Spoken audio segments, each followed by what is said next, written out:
Hello, and welcome to Life with God, a podcast where we explore key ideas in God through conversations with students and expert guests.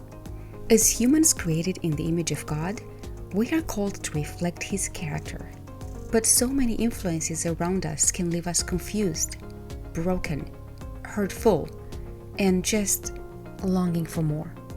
In Life with God, we seek to understand better the interdependent concepts of love, presence, power, beauty, freedom, justice, and truth by focusing on one concept at a time so that we learn healthy patterns of thought and behavior. We engage in this journey reflectively as followers of God who believe that a life with God is the best life we can live. We seek a relationship with God, and as we delve into this complex, unique, and fulfilling relationship, we invite you to come alongside and learn with us. Each season is a journey through 12 episodes. We first look at the concept from a combination of historical, psychological, philosophical, scientific, and artistic perspectives. Then, we delve into the Bible with 6 episodes focused on the Old Testament, the New Testament, and the entirety of Scripture. The season concludes with 3 episodes helping us grasp the implications of the concept in key relational contexts: family, community, and leadership. We hope that our discoveries will make us better human beings. And whether you are a Christian or not, we hope that you will join us in this space of conversation where you may find valuable insights to improve your self-image, your relationships, and, most importantly, your understanding of the divine.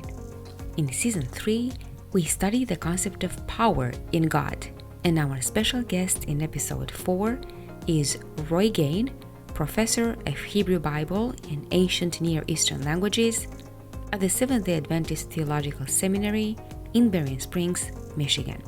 We are also joined by Eric Appler, Madison Turner, Rainer Suarez, and Samuel Eduardo Ricratimana. I am your host, Adelina, and as always, I am super excited about this conversation.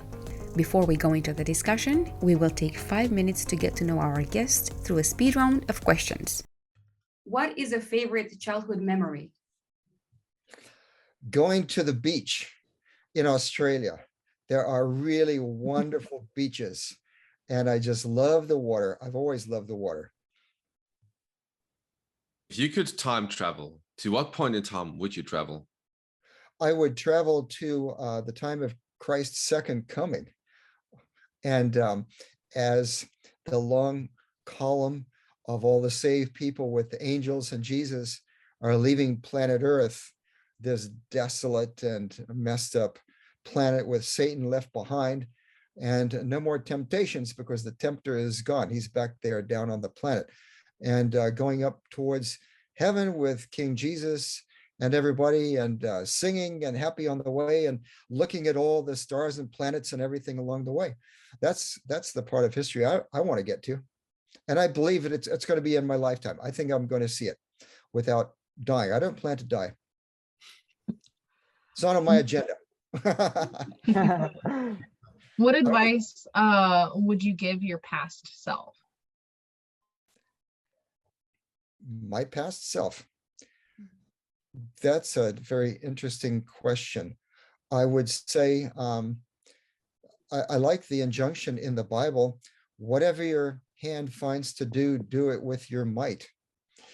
And that's really what I've tried to do. I don't think I would do differently than what I've done in that regard. I've always sought excellence and sought to follow God since I've been a child. When I was 10 years old, I believe that I experienced God, and I believed that I experienced His call, and that He let me know that I was going to have a place in His work in the Great Controversy. And I've always had that as a laser-like focus, and it's still with me as much as it ever was. So it guided my choices as for career and study and all of those things since I was 10 years old. How would you like your students to remember you? as warm, compassionate, someone who cares about them individually and loves them, and at the same time upholds a high standard of interest in the Bible and in the authenticity and the honesty of biblical interpretation. I'm a pure exegete, at least I try to be. Nobody is totally objective, but I try to be a real exegete in seeking to find out what the Bible has to say to me, rather than putting my own ideas into it or trying to shape it. And I want to pass that on to my students, to look at the Bible, be honest, let it speak to you, even if it's uncomfortable. What did you do before starting a research project? What did I do before starting a research project? Well, I was in school, of course, in high school, and then in college. And then I got into my research projects, my big research projects, when I was a graduate student at the University of California at Berkeley, under my teacher, Jacob Milgrom, in the area of the sanctuary. I had done term papers, research papers before that in college, but this was really serious stuff. And I ended up publishing one of those papers as a doctoral student in Vetus Testamentum. And then, of course, I had to do my Ph.D. dissertation. So I spent 3 years full-time doing that, which was a lot of work. So it was all just leading into it. You know, all of the coursework, the background, the thinking, the analysis, and the study all led into that research. Because when you're doing cutting-edge research, you're trying to contribute something new to the scholarly world, and you have to know some background of what is there already before you can contribute something new. If you were something in nature, what would you be? I think my wife would probably say a donkey. I like donkeys and their temperaments. I guess I'm kind of stubborn in some ways. You know, I'm strong-minded and I have a certain direction I want to go, and that's that. At the same time, there's another animal, if we're talking about animals. I have 2 grandchildren now. I have a daughter who has a husband and 2 little children. One is 4.5 and the other is just turning 2 this next week. And I am known, my wife made this up for me.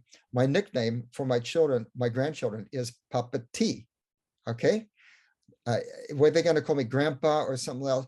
She made this up, Papa T. And the T stands for Tigger. And it's Tigger from Winnie the Pooh, because Tigger is the tiger who is very bouncy.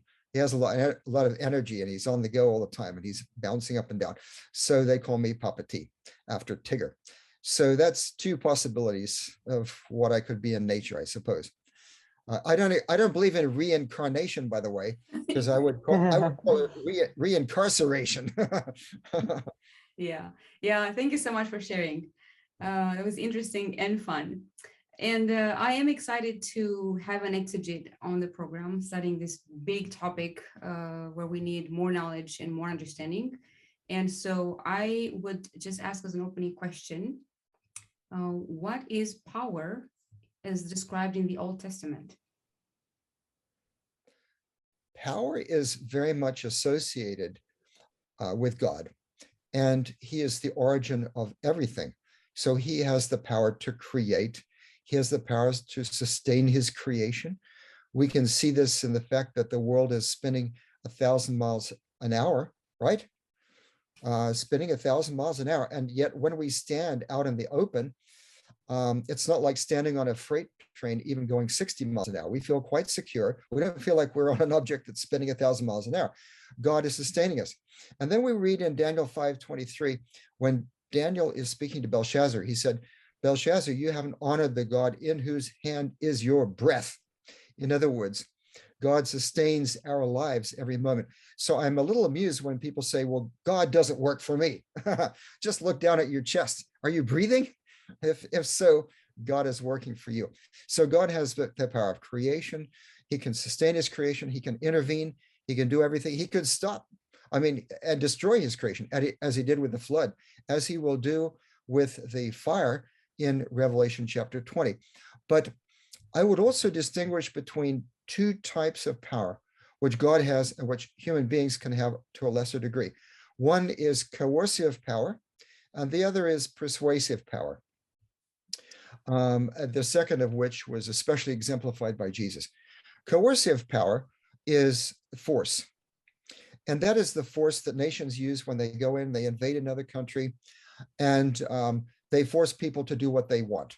You know, they take them captive, they deport them, or they make them honor another ruler, pay taxes, whatever. That's force. Okay, that kind of power has its limits because it's overriding free choice. And when it does that, it's only really effective on people, that is, as long as that coercive power is maintained. As soon as it's taken away or defeated, which many people want it to be defeated because they hate it, then the power loses its force. So it's not really a very long-lasting kind of power. On the other hand, persuasive power, which Jesus exemplified to an extreme degree, is, even though he didn't have the other kind of power, in fact, he had nothing, literally had nothing. Daniel says that in Daniel 9, chapter 26. He was cut off and had nothing. He was naked when he died. He had absolutely nothing. And yet he's the most influential person in human history because of persuasion, because he can persuade people to make choices, to do things. And that's a lasting kind of power. They choose it by their own free will.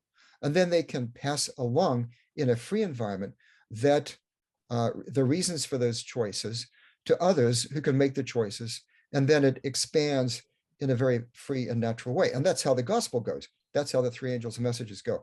And so those are two major kinds of power, both of which God has, but he uses a tremendous amount of restraint in order to focus on persuasive power, because he wants everyone to choose him by free choice, because he knows that there is no such thing as true love without free choice. And that involves persuasion, not coercion.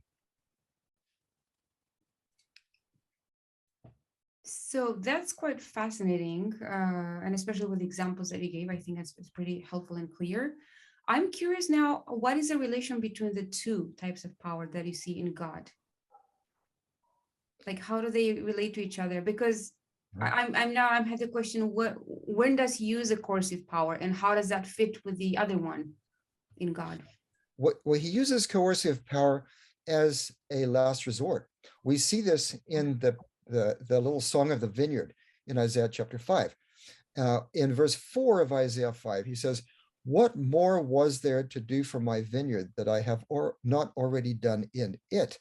In other words, the vineyard, which represented his people, was something that he cared for.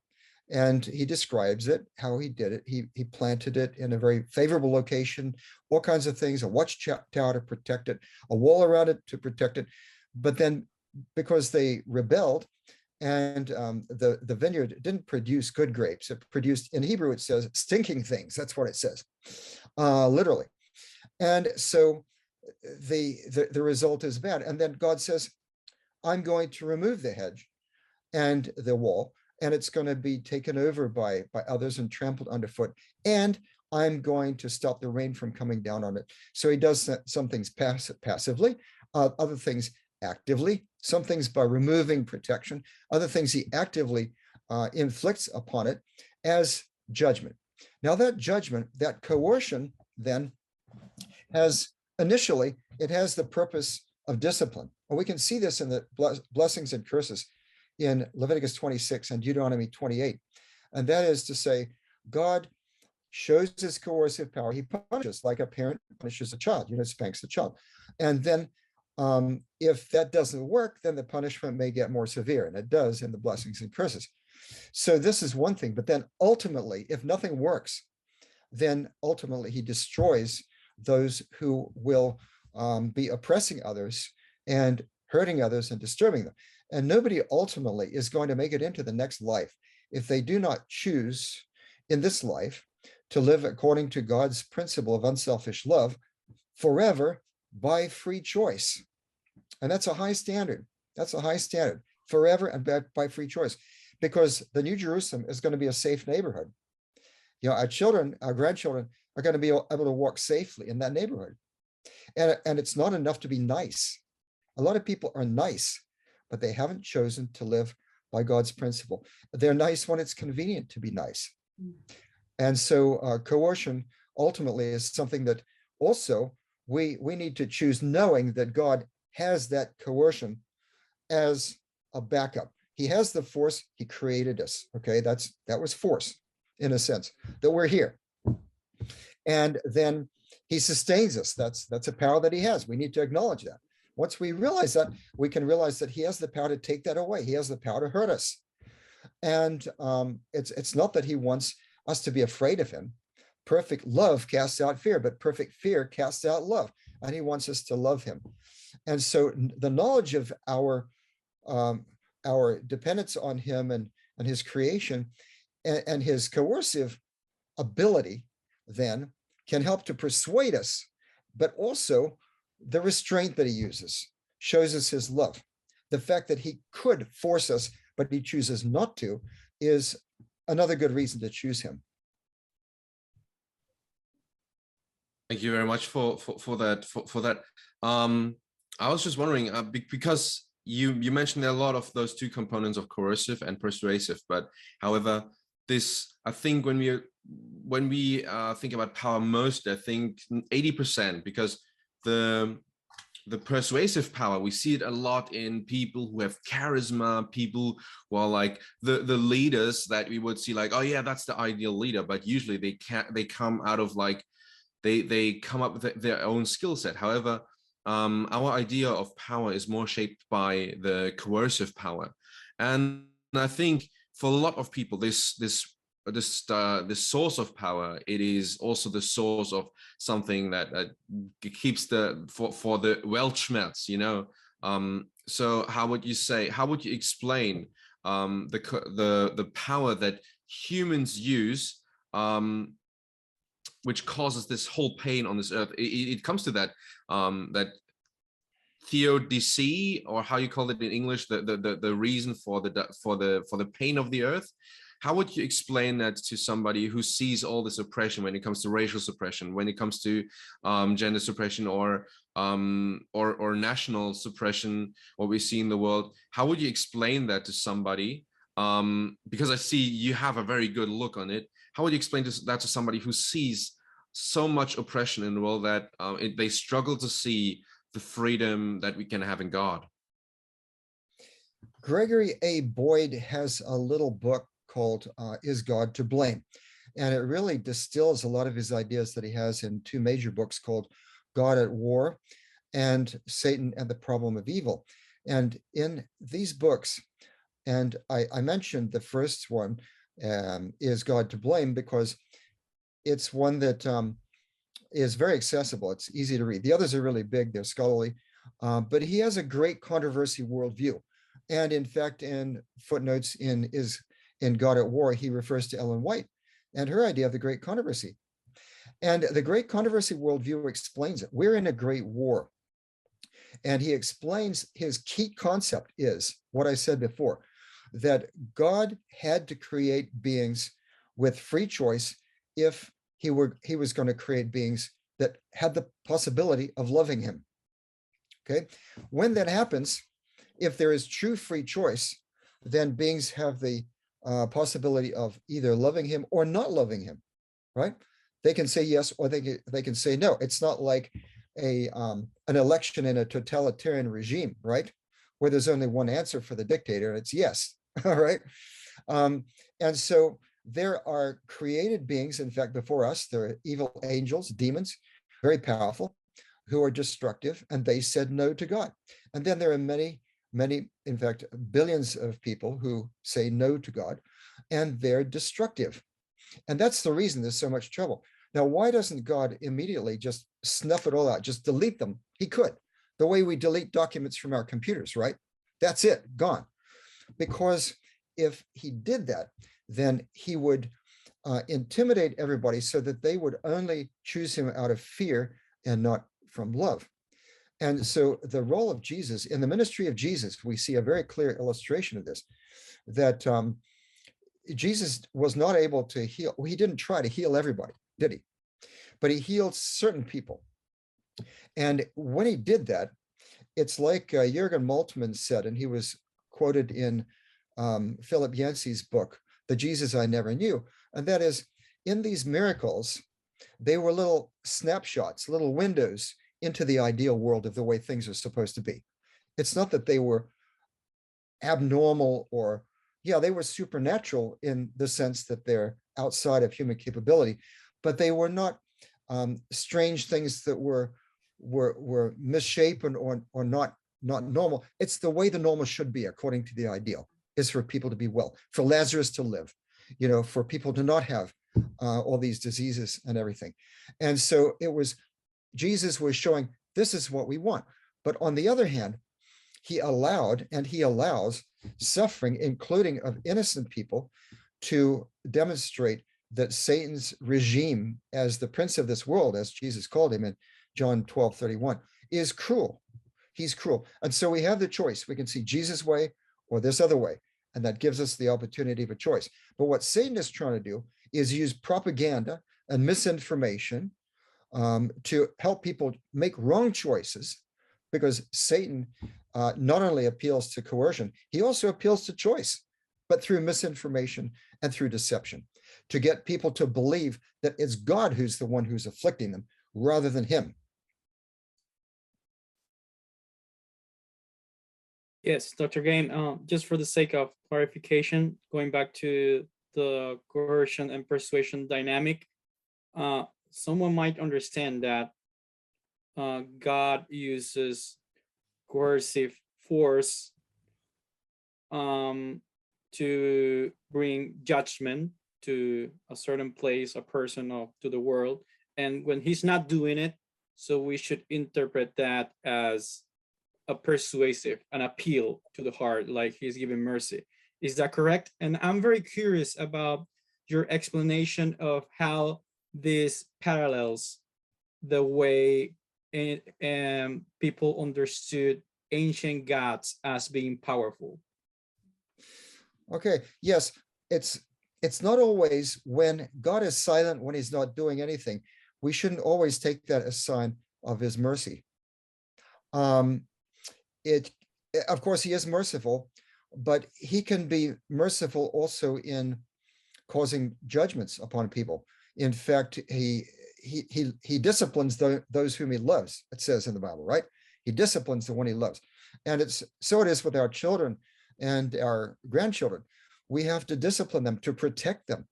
And so when God is active in doing those things, then that can be a good sign, right?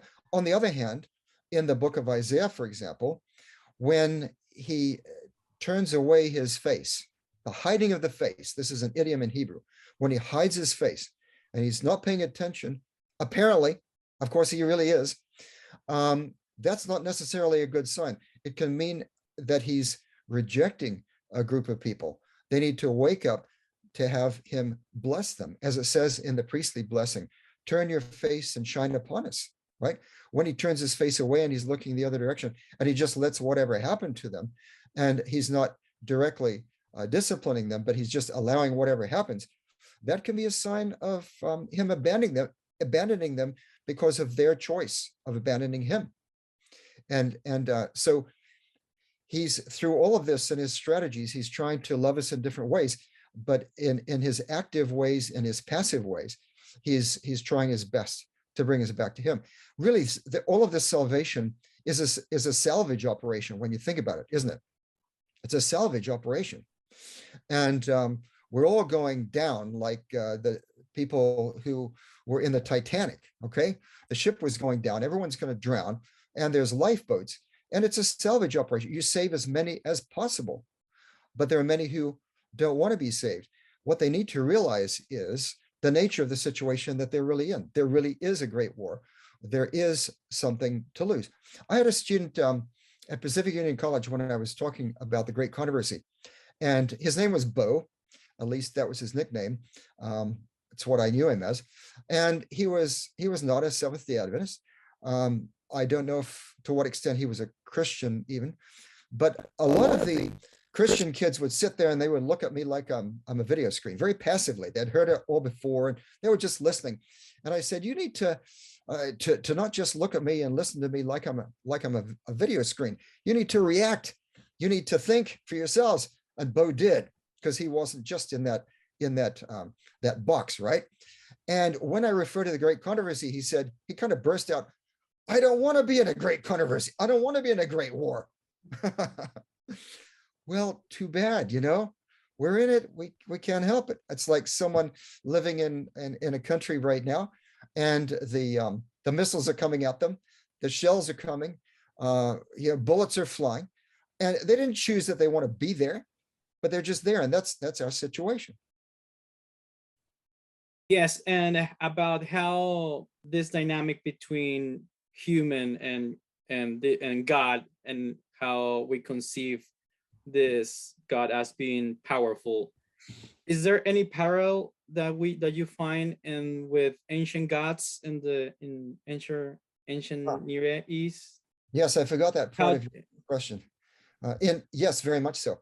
Of course, there are differences. There was polytheism, and these gods had different domains. Anu, in Mesopotamian cosmology and religion, was the god of heaven up high. And then Enlil, the god of the air, and in between, and then Enki, the subterranean freshwater. And so they had different domains. And those were the most powerful gods, heaven, earth, and under the earth. We see that in Revelation, in the first angel's message, that our creator God has his domains over all three: heaven, earth, the sea, and the fountains of waters. He's the creator of all of them. All right. And that's why the other passengers on the boat with Jonah were so terrified when they realized that here's the creator God. He's not just a local God, but he's over everything. And that's why they were so afraid. So he's much more powerful. He doesn't have those limitations. But there's another thing, and that is that those people were very superstitious and afraid because they believed that the gods could hurt them, and also demons, which were very powerful. And some of the demons, in fact, were deities. Like the most scary, one of the most scary was Lamashtu. My wife is an expert in this because she wrote her Ph.D. dissertation on Neo-Babylonian iconography, that is art depicting composite creatures that stood for deities and demons. Lamashtu was a goddess. She was daughter of Anu, no less, the high god Anu. So she's a very powerful goddess who got kicked out of heaven because she was like devouring babies and stuff like that. And she became a demoness, and she was basically blamed for sudden infant death syndrome.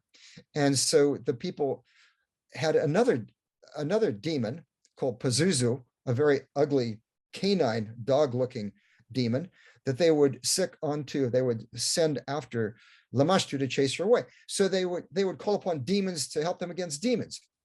This is really tragic. And they didn't know exactly what the gods wanted. So we have texts which I cited in my Leviticus section of the Zondervan Illustrated Bible Backgrounds Commentary on the Old Testament. And I cite there on this question in Leviticus 4 regarding different kinds of sin. I mentioned ancient Near Eastern texts in Mesopotamia, in Egypt, where people said, I don't know what the gods want, and I'm just like an ox after grass. I'm ignorant.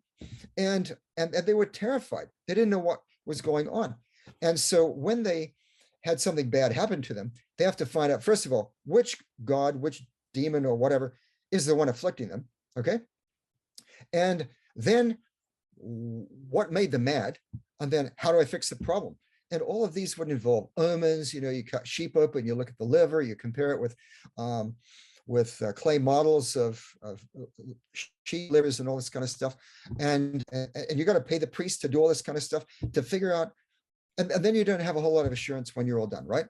Well, with God, it's much better. There's only one God. That makes things a lot simpler. He tells you what he wants.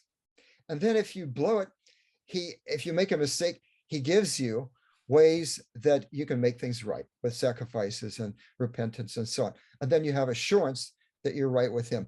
So what a wonderful thing. And a lot of this is through his law that he reveals all of this. So really it was good news. The law was good news. And I talk about that in my book, Old Testament Law for Christians.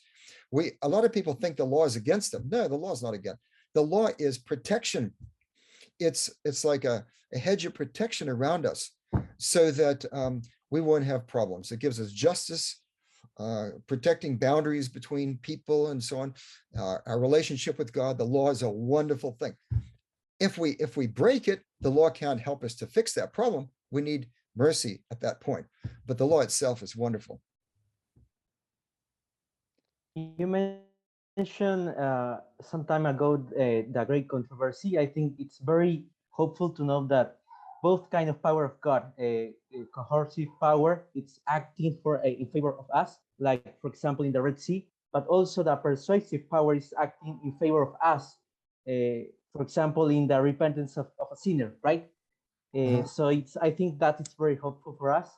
And I got a questions about the law, and I think the sanctuary is very related with the law. How can we see the power of God in the sanctuary? Yes. Well, first of all, what you said at first got me thinking the way God uses his coercive versus his persuasive power is very much analogous to the way a parent lives with a child, right? Because you use the coercive power as little as you can, but you use it when you have to, right? And my wife and I had just a wonderful daughter. Well, she still is wonderful, and she was very easy to bring up. In fact, we tell people she raised us more than we raised her, and so we didn't have to use force very much at all. And so that's a wonderful thing. Other children, you have to use force a lot, and the two interact. You have to use them together when it's appropriate, and they coordinate with each other, right?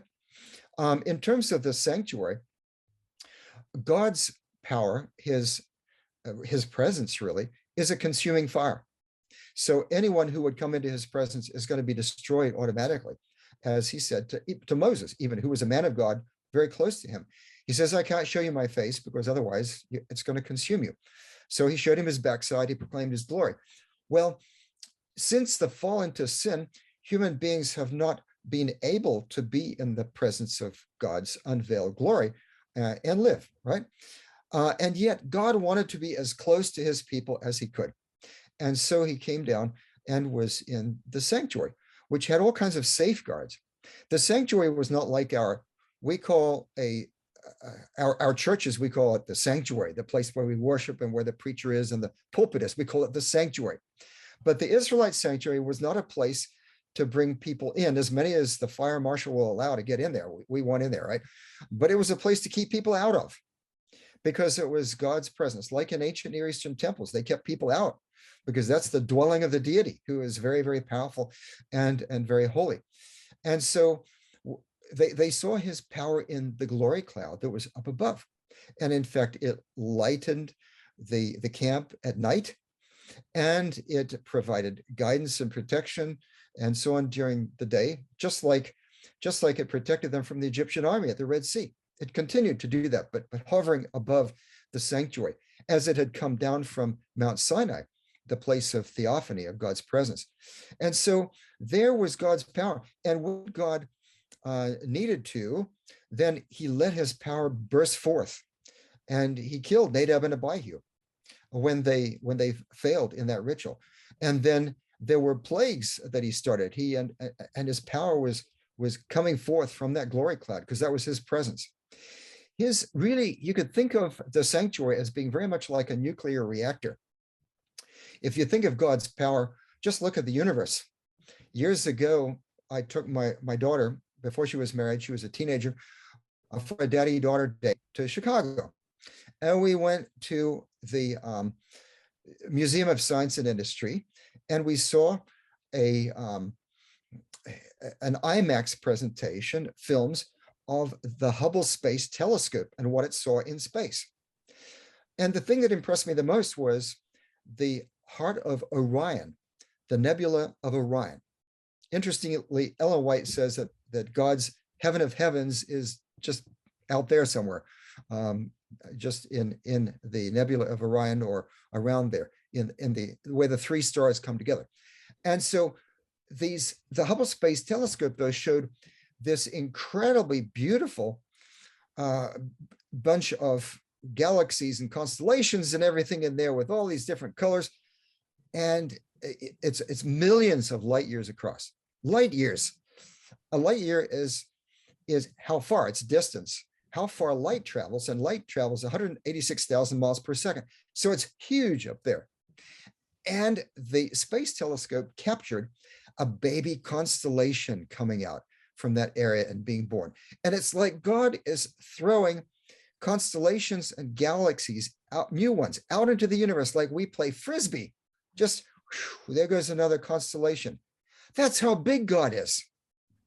And I was just awestruck at that. And then he comes down, and then he lives in a little tent that's about, what, 45 feet, 30 cubits long by 10 cubits. It's about 45 feet long by 15 feet wide and 15 feet high. And here he compresses his presence into that. Come on, that is like a nuclear reactor. There's power that's throbbing and pulsating. And then we see, if we want to know the kind of power that's there, we look at Revelation chapter 5 and Daniel 7, 10,000 times 10,000. This is millions of angels are before him. In Revelation 5, the places and 4 pulsating with power. We have God on his throne, the 24 elders, the 4 living creatures, all this power saying glory, hallelujah to God, and the millions of angels. But then we see a different kind of power. In Revelation 5 verse 6, we see the Lamb standing as though he had been slain, a symbol of weakness, apparently, and yet persuasive power. Why is he standing? He's had his throat slit, so he's been slain. Blood is gushing out, but he's still standing. He hasn't passed out yet from loss of blood. That it means that we're standing, as it were, and I don't expect to see him literally like that, but it's a theological representation that his remedy of his blood is as fresh now as if we were Mary and Mary Magdalene and Peter, James, and John standing at the foot of the cross. It's as though it were happening right now. And it's that the moment of slaughter, Jesus is being crucified, but that moment is encapsulated in history. And that's the basis on which he has the power to mediate on our behalf, to say, this person has chosen me as their substitute, and therefore they can be saved for all eternity. And that is power. And that power persuades me and draws me to the cross. As Jesus said, if I be lifted up, will draw all people unto myself. John 12:32. That is power as well. I guess I'm not supposed to preach, am I? I'm sorry. No, you're great. It's a really, really interesting thought. It kind of left me with a question, because at the beginning of our talk, you were talking about how with persuasive power, we really see Jesus encompassing that. But in also a way that you talked about it, it sounded like you were saying that there's places in the Bible that say that was like the only power that Jesus had access to. And so it makes me wonder, kind of in this idea of power in the Old Testament, like, and with the Godhead, where does that leave Jesus? Does that make him less than because he doesn't have access to that power? And then also, like, how does that connect with him as this figure of the Lamb that was slain? Micah 5 verse 2 says of the Messiah who was going to be born in Bethlehem, his goings forth are from of old. John chapter 1 calls him the Logos, the Word, that is the communication. He's the member of the Godhead who goes forth and communicates. That's the reason why, apparently, Satan mistook that for a weakness. Because whenever you communicate, you got to come down to the level of those you're communicating with. And so because he was communicating with the angels and so on, then at their level, then Satan mistook that for a symbol of that, he's just the same level as me. And therefore I would like to be in his place and be like the Most High. And that was a very bad mistake. Now, Jesus, when he came down incarnated as a human being, he gave up a lot of that power. I mean, if he was the Word, then he was God's Word speaking. He was God's presence speaking on Mount Sinai with all of the thunder and lightning and all the rest of it that terrified the Israelites so much that they were afraid even to hear the voice. They said to Moses, please hear the message and tell us. And so all the power you see in the Old Testament, that's Jesus, okay? And he was the creator, according to John 1 verse 3 and Hebrews 1 verse 2. He's the creator. And so when you come to the New Testament, however, in order to be persuasive, he puts that power aside. Now, he has the power to destroy. He could do that. And yet he's restraining himself. And he says, I have the power to lay down my life and to take it up again. He's still divinity. And I believe that the greatest temptation that Jesus ever faced was being on the cross, knowing that like that, he could wipe out all of his enemies, get off that cross and wipe out Satan and be out of there, and it would all be finished with. Hey, that's the greatest temptation, is that restraint. And with all of the people mocking him, saying, you say you're the Christ, save yourself. Well, what a temptation to show his power. And he could have, but he gave it up, allowed angels to be dependent upon angels to minister to him after his temptations with Satan. And then when he was in the garden and so on, angels ministering to him rather than holding on to his prerogatives. As it says in Philippians 2 verse 5 and following, he emptied himself to become a human being. And then it goes down even to death, even death on a cross, down into this grand canyon of humiliation and apparent defeat. But by making that apparent defeat into victory, he totally overcomes all the power structures of the world, which is why the early Christians could not be defeated, because Rome was still operating on the old paradigm that if you persecute them, if you put them down in all these ways and you kill them, you're going to stamp out their religion, because if you defeat the people, you've defeated their God. Jesus wiped that out. By dying with Christ, you're victorious and you overcome. So Rome couldn't do anything about it. And the gospel spread like wildfire. Really appreciate the question, Madison. That was floating through my head for like the last 20 minutes. And so now that you asked that, I can ask another question to go also in depth a little bit here, discussing how people reflect God's power. The Old Testament is largely the story of a chosen people. And I wonder if you can help us explore a little bit how that people, the chosen people of God, how they were supposed to reflect God's power, and maybe where they succeeded and where they failed. What kind of lessons can we learn by looking at that history? This is a question for me again? Mm-hmm. Well, this is a great question. God wanted to exercise his power to enhance all the benefits that come from common sense, cause and effect, by keeping his law. In other words, we're made as human beings physically and socially and in our environment. God has made certain principles according to which things operate. One of them is gravity, right? You jump off a tall building. We call it the law of gravity, and we need to respect that law, right? There's also laws of social interaction. If you're mean to somebody, you're probably not going to get along really well with them. If you don't trust them, you're probably not going to love them, right? These are laws of social interaction. So what God has given is the Bible as the manufacturer's handbook.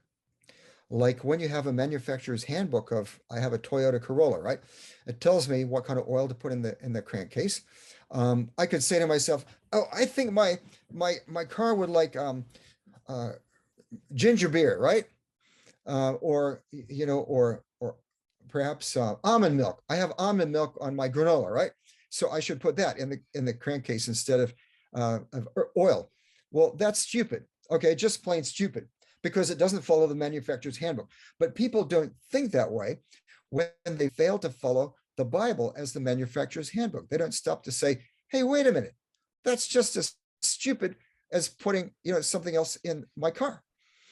And so what God has given us is cause and effect. So if we obey his law, then we're going to gain good effects just by that's the way things work. But in addition to that, in the blessings and curses, God promises to enhance the good effect that we receive by natural cause and effect.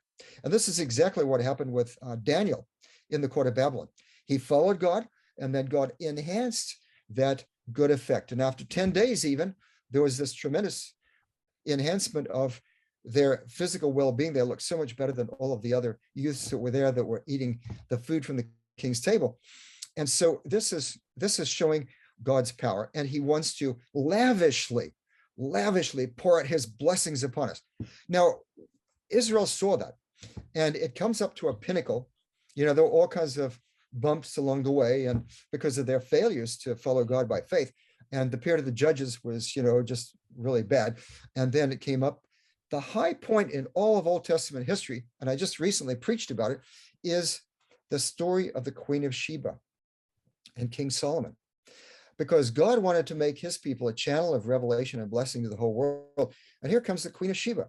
She traveled about 2.5 months on a camel, at least 1,500 miles. And she got private tutoring from Solomon, asking him all the questions that she had on her mind. And when it was done, she gave him all these presents. She was so grateful, including 120 talents of gold, worth in today's money, probably more than $230 million in today's money, just plus all the spices, which were worth like gold, and other precious stones. I mean, this is incredible. And this was, but the best thing about it is she glorified God.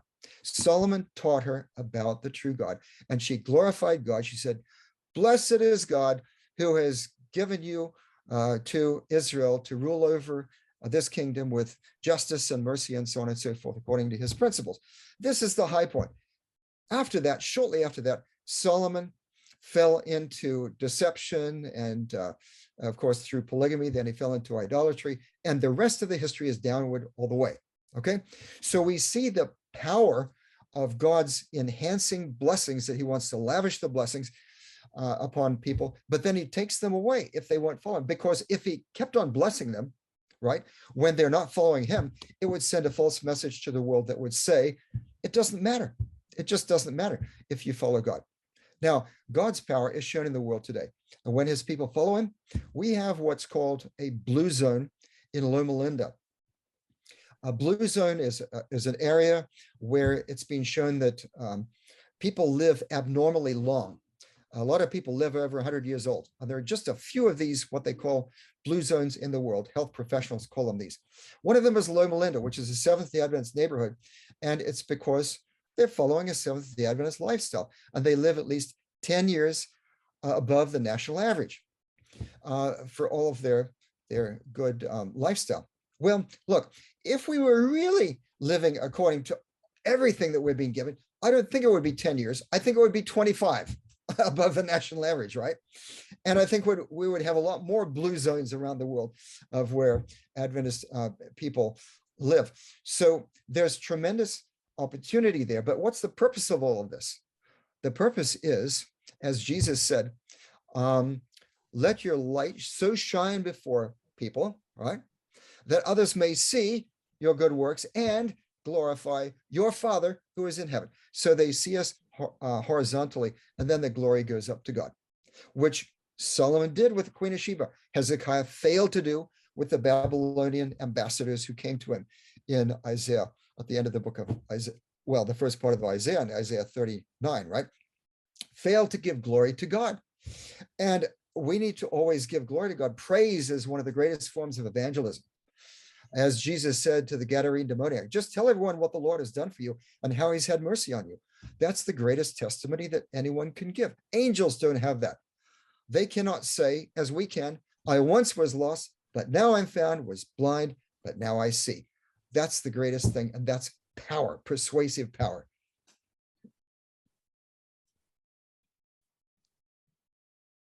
Am I talking way too much? No, I love listening. This is actually fascinating because I never thought of this example of this illustration of the Queen of Sheba being a highlight of the entire maybe story of the chosen people. I mean, that's I can tell you that's my takeaway right now. It's just phenomenal because it also has personal application. It shows what the chosen people were supposed to be, like how that light was supposed to work. And it's, even though we don't live in the same circumstances, we can still aim for that personally, I think. Yeah. Well, God showed his people really where the power was. one of the ways was in the story of Elijah. And I love this in 1 Kings, where God said to Elijah at the Mount Sinai, he said to him, well, first of all, it's 1 Kings 19:11. He said, go out and stand on the mount before the Lord. And behold, the Lord passed by, and a great and strong wind tore the mountains and broke in pieces the rocks before the Lord. I mean, that's power, right? That's a really strong wind. But the Lord was not in the wind. After the wind, an earthquake, seismic reverberations, right? But the Lord wasn't in the earthquake. After the earthquake, a fire. The Lord wasn't in the fire. After the fire, the sound of a low whisper, or in King James, a still small voice, which we could put in modern terms, a Microsoft Word, right? Okay, so there's where the power is. That's where the power is, this as persuasive power that Jesus exemplified, showing that the coercive power is not the strongest thing. And this is what the Israelites missed, was that still small voice of God appealing to them and telling them to come. And they went after all of these idols and things of all these gods that they thought have power over them, without listening to God's still small voice. Tragic. In the case of Solomon, this great power becomes in a great temptation, right? What precautions should we take in order to avoid falling into that temptation? Well, for one thing, if we look at what the Israelites were ensnared by, it's a lot of the things that people are ensnared by today, right? With Solomon, it was greed, right? He wanted more alliances and so on. Also, in his case, we can just about see all of them in the case of Solomon. Also, sexual temptation. He made excuses, okay, all these beautiful foreign women, and that gives me alliances, right? Also more women to go to bed with, right? Okay, let's be blunt about it. More wealth, okay, would flow in from these alliances, which it did. And he built ships and he went trading and all this kind of stuff, all of this. And he became focused on materialism. And instead of focusing on the giver, which is God, he focused on the gifts. And then he sought to gain more of those things through his own way. And then that led to the next thing. After his focus on God was lost, then his foreign wives introduced him to, honey, I'm a worshiper of Chemosh, so I need a shrine. And she would bring her retainers, her servants with her from Moab or Ammon or wherever she's from. And she wanted her own shrine to worship in her own way. Why shouldn't she have the freedom to do that? Well, Solomon was influenced by all of this stuff, right? And the people were influenced by Baal as soon as they got to the land of Canaan. Baal, so-called Baal, his name means simply Lord. And why were they attracted to Baal and other gods? Because Baal was a storm god. He was a rider on the clouds. He's the one who gave the rain. Yeah.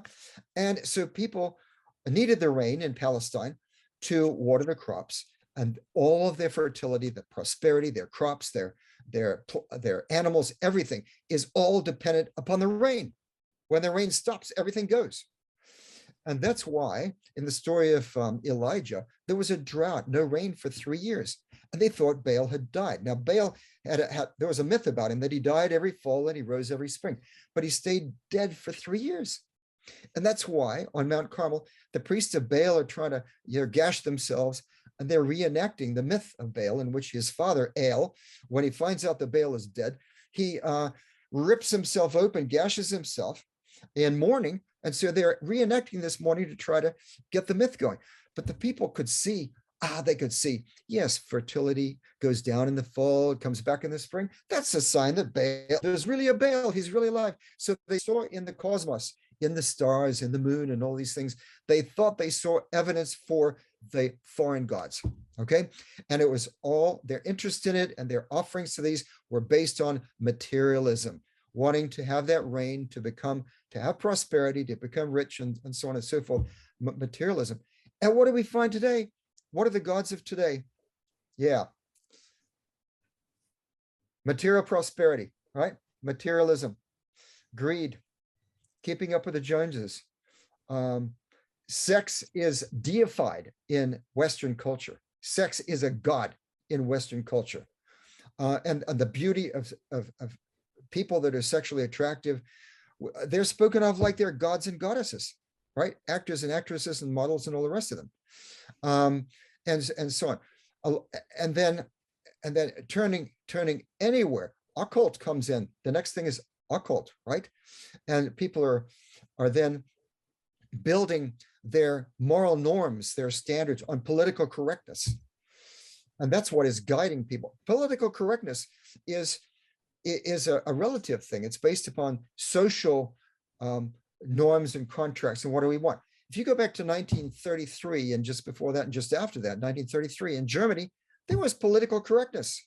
And one of it said, kill the Jews. That's politically correct, right? Political correctness is not safe. And it's not safe today. So anyway, those are just a few things to keep in mind, perhaps. Yeah, Dr. Roy, I'd like to ask you, in a sense, power is related to the great controversy, and we have been referring to this many times in this discussion. In this way, the great controversy regarding power is a power struggle that measures God's capacity to appeal to the human heart, because he is the creator. He can absolutely judge. To what, if this, assuming this as part of what entails great controversy, to what degree human will is contingent to the vindication of God's power? We vindicate God in any case, right? And this comes out in Leviticus chapter 10, where Nadab and Abihu were killed by God's glory, his fire that came out. It's the same fire that went out and it consumed the sacrifices on the altar to accept them in Leviticus 9:24. And that was a wonderful thing, the acceptance of the whole sacrificial system for the benefit of the people. But then after that, Nadab and Abihu tried to do a little freelancing on their own. The ego got the better of them, and they wanted to show, oh, we're priests, right? So they burned incense. That's what priests do. And that wasn't in God's plan. He didn't tell them to do that. And they did it with fire that was not lit by God from the altar, which is a warning for anyone who tries to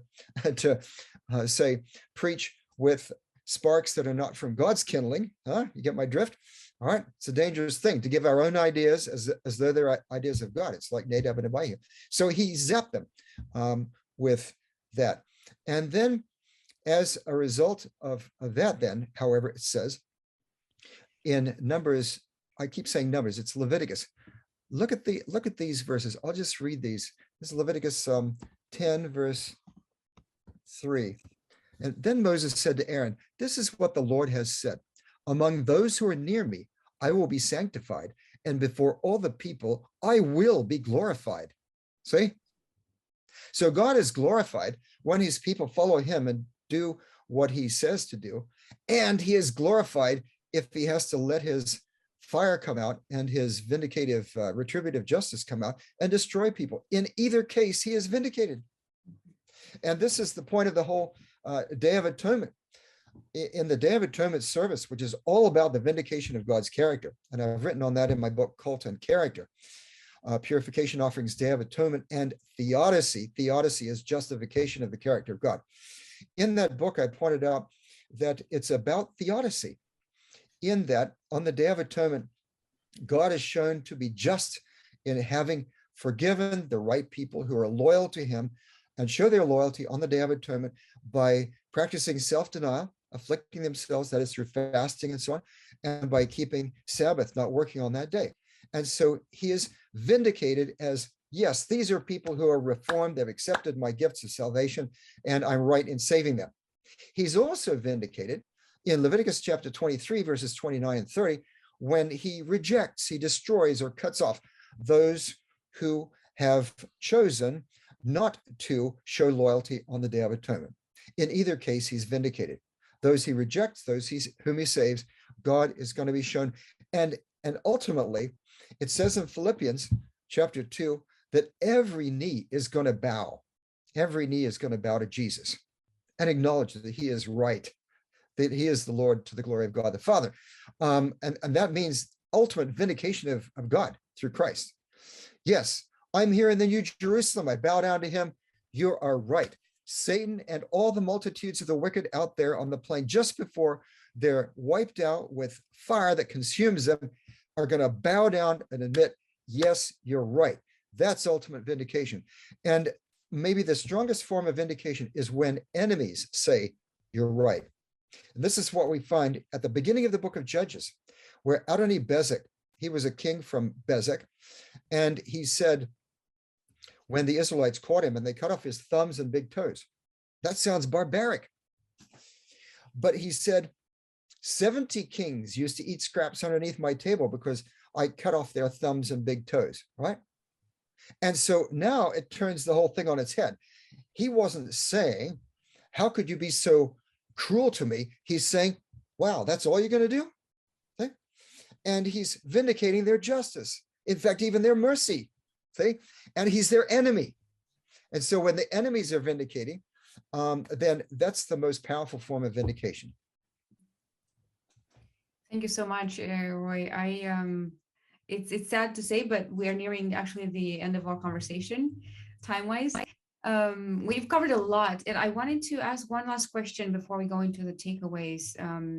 Just kind of highlighting the fact that as you talked about power in God, you also mentioned presence, you mentioned freedom, you mentioned justice, you mentioned love.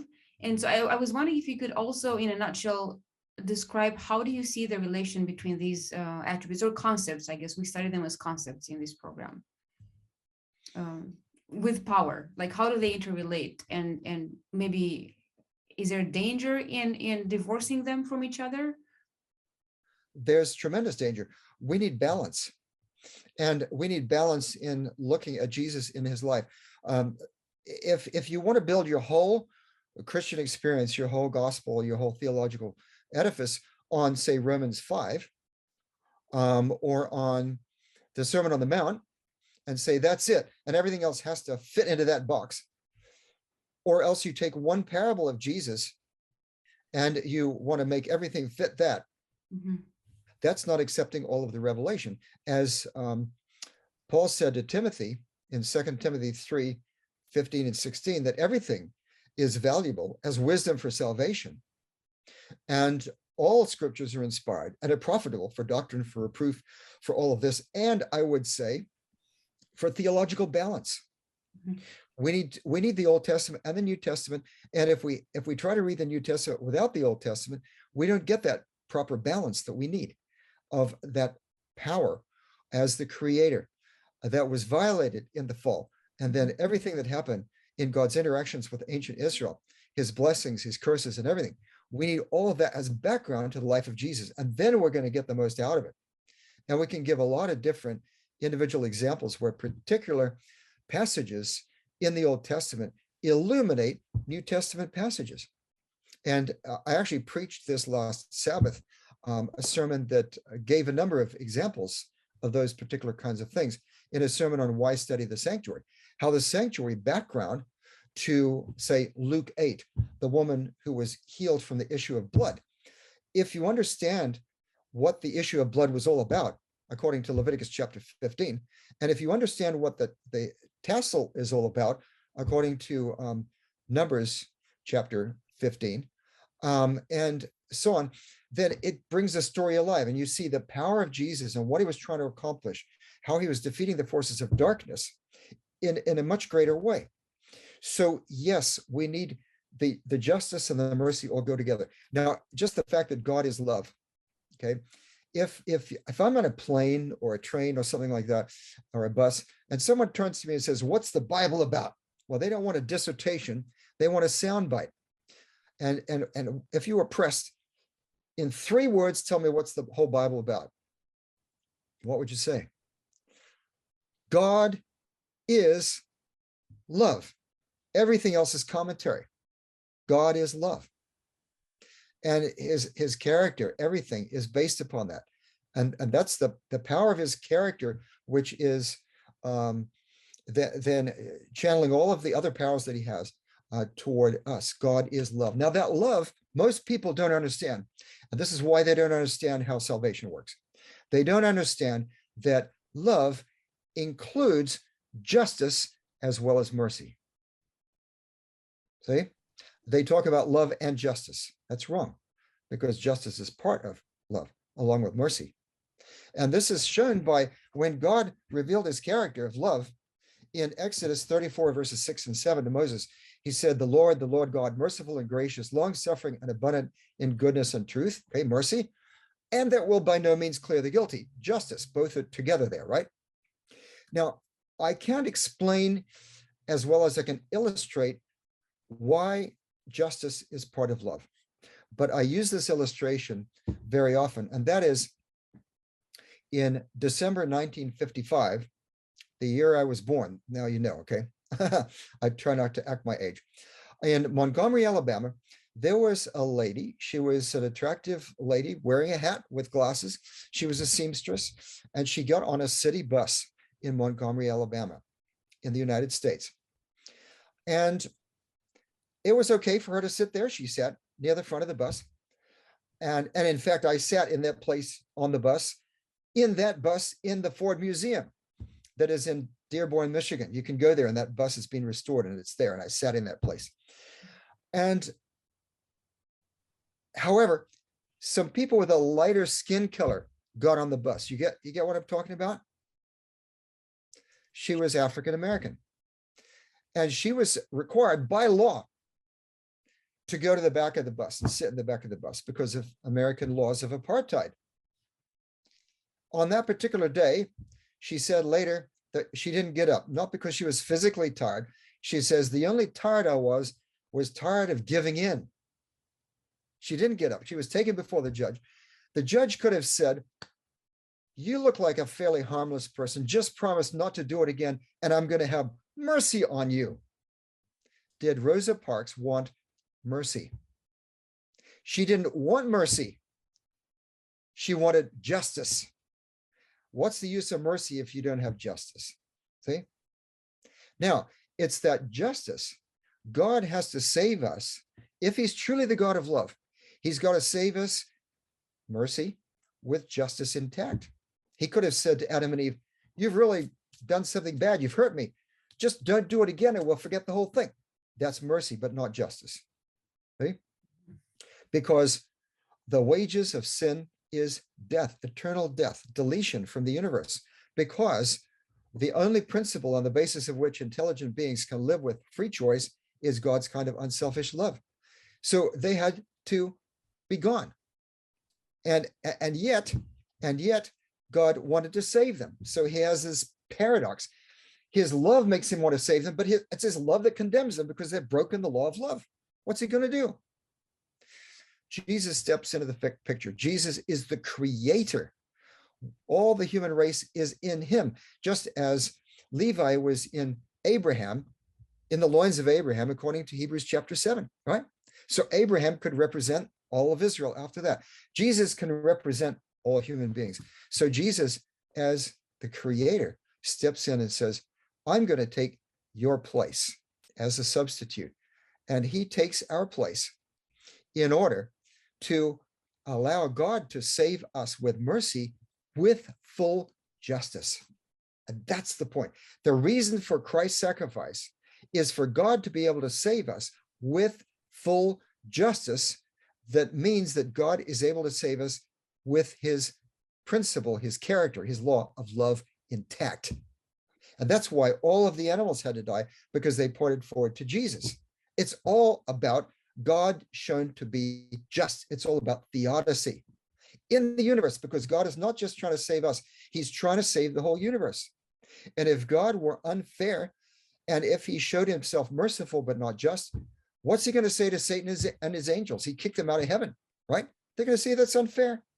And they're going to be able to persuade everybody else in the universe that God is unfair. And so the great controversy and these attributes of God have to be shown to function in balance in order for the plan of salvation to work, to be shown to be what it is. And that's the glory of the gospel. It's this balance to show ultimately that God is love as he claims to be. Thank you so much, Roy. This was a wonderfully rich conversation, and I really appreciate every aspect that you shared, all the questions as well. We now move into takeaways. So if each person could share some insights that that stood out to them, and then after each one of us shares, Roy, I would ask you again to speak to our audience some of your thoughts in regards to God as power in the Old Testament. Yeah, my takeaway would be the need for theological balance and the way Dr. Gane explained how God's power is related to justice and judgment and love. I really appreciate that. That was very helpful and very appealing. Yeah. Praise the Lord. So I was really fascinated by the point where how the holiness of power and what it exudes. I was thinking about, in Chernobyl, there's this picture of the elephant foot, which is melted radioactive material, and the actual person who shoot that photo, he didn't live very long to tell of the story, because the power from the radioactive power is so strong that it killed him, like the priests back then. And we have to imagine that God is even like how you told that God is like constellation there, a constellation somewhere else.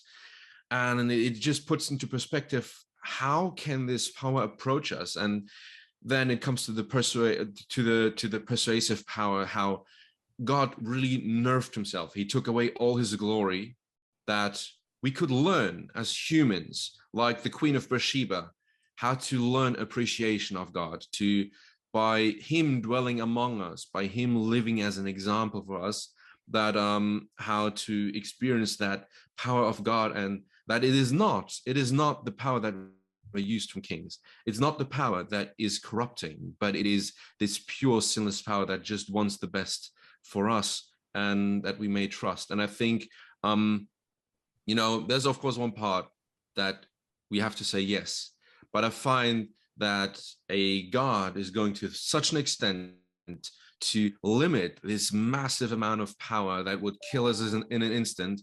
That is so assuring to have such a God. And thank you for all the presentation of the ways how power is in our today's world and how it has been in the history.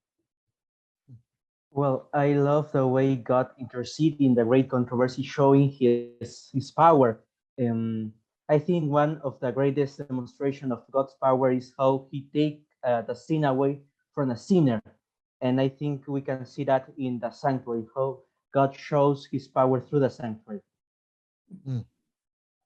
Yeah, I really appreciated just the reminder of God's omnipotence, and how powerful God really is. I think your story about like the constellation and like the galaxies, it really struck me, because I think it's really easy sometimes to go about life and kind of forget like that God's great power is working here, because we don't always see it or we don't always look at it.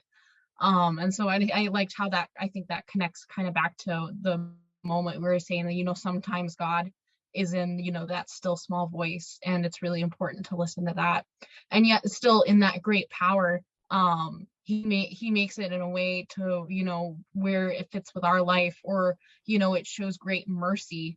And yet this is still able to do that with like great justice and love. I think it was just really amazing, like thinking about all the ways that those work together. Yeah, I think I would have to go back again to the Queen of Sheba example. I don't know why that really spoke to me. And if I understood it correctly, the way you explained it, that the height of human power was illustrated in that interaction. And so that tells me that is a model for me. And while it is overwhelming, because I feel like I fail more than I succeed, obviously, but I love the fact that I have a model, that I'm not lost, I'm not confused, I know where to look. And then in God, of course, we also have help in order to imitate that model. So I really enjoyed well, all the conversation. Really, it's so rich in details and examples and concepts, weaving everything together. And that example, well, I think that illustration will really stay with me in my personal life. Roy, thank you again for your time, your presence, your thoughts. What would you say directly to our viewers and our listeners about God's power in the Old Testament? I would like to add two brief stories that illustrate very important concepts, I believe, for me, that have meant a lot to me. The first one is from a book called He Came to Set the Captives Free. And this is a book that I don't recommend all of the theology of the book, but it's told by a physician, a lady physician, who I think was Mennonite, as I recall. And it's the story of a girl in America who was, as a teenager, drawn into occult. She became a witch. And she ended up as the top bride of Satan in the United States, with everything that involves. She describes her wedding night with Satan. Okay. And she describes Black Sabbath or orgies. Well, yeah, terrible, amazing sexual orgies, and how they caught a hitchhiker and crucified him upside down for a Black Sabbath, and just horrific things. Now, in this book, the thing that really got to me was when it describes how this group of Satanists, which were witches and warlocks, which are male witches, there were some Christians nearby who were witnessing to them and drawing some of them to give their hearts to Christ. Now, Satan didn't like that. And so he simply told the group to kill him. And so one night, according to this book, this witch is telling the story that she remembers, and she's converted now to Christianity, okay? Telling this lady doctor her experience. And this witch and demons with them, they went over to the house, well, to the property of the Christians who had been winning people to Christ. It was night, and these people are peacefully sleeping, didn't know what's going on. And they arrived there, and they're going to just go in and kill him because Satan said so.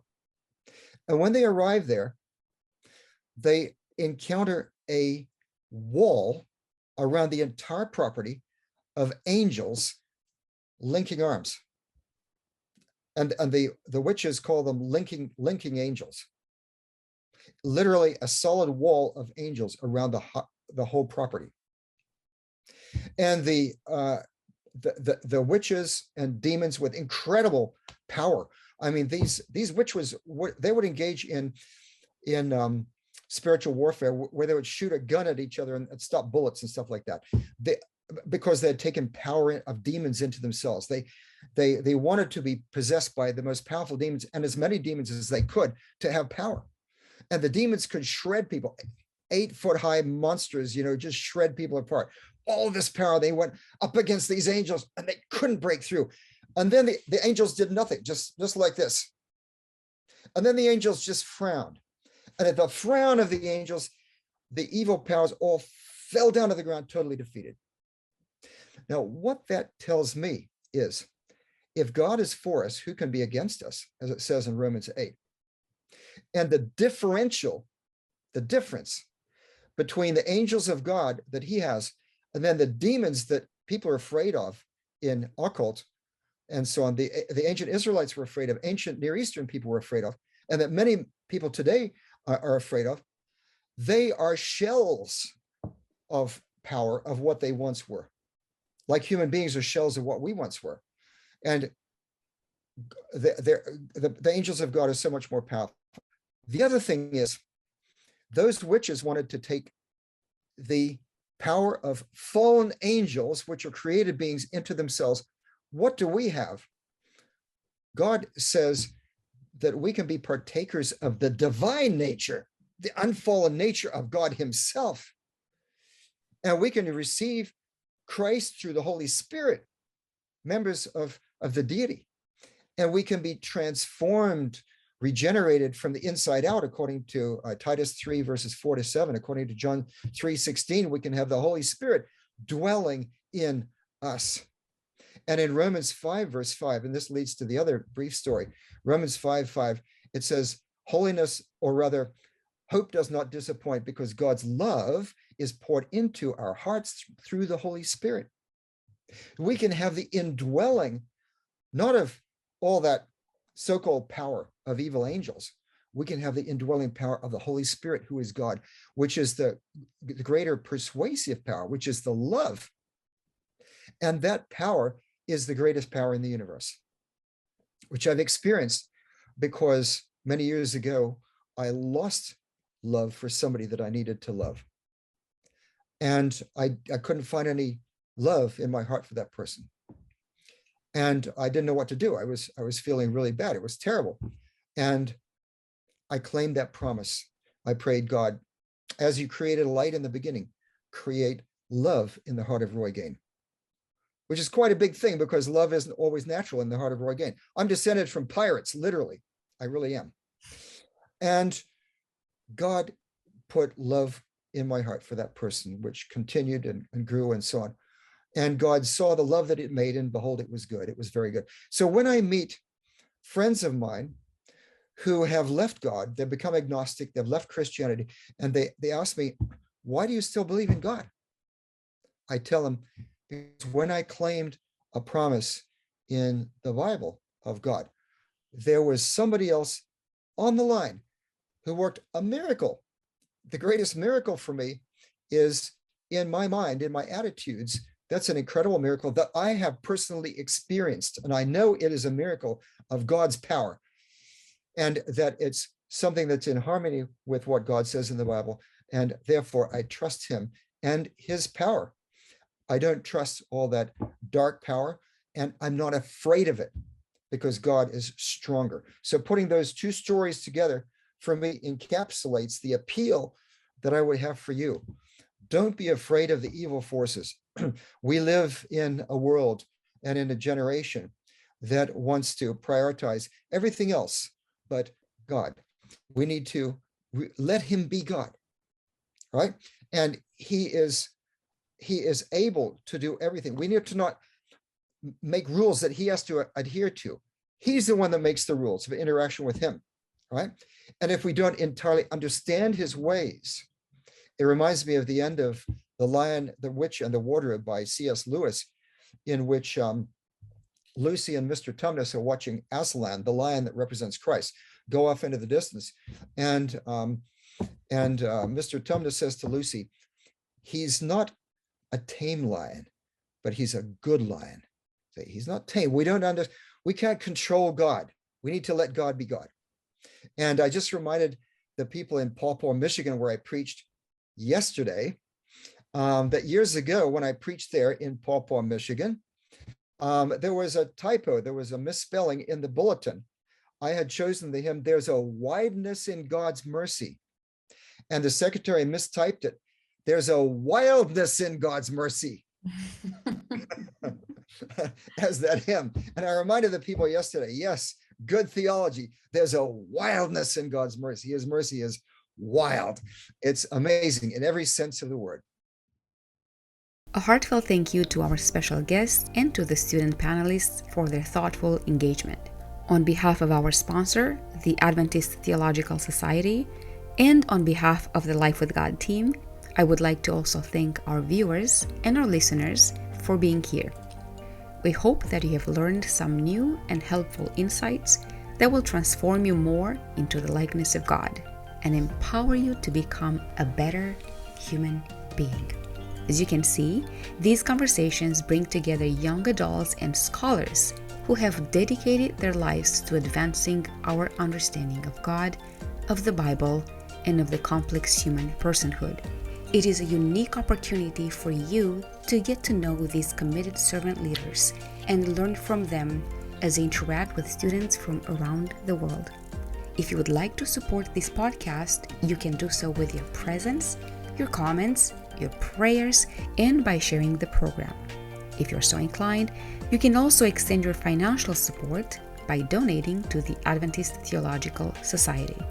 To do so, go to www.atsjats.org/resources and find the Donate Now button. Make sure you also subscribe to the Adventist Theological Society YouTube channel, where you will find past and ongoing seasons. Thank you again, and I hope that you will join us next time as well.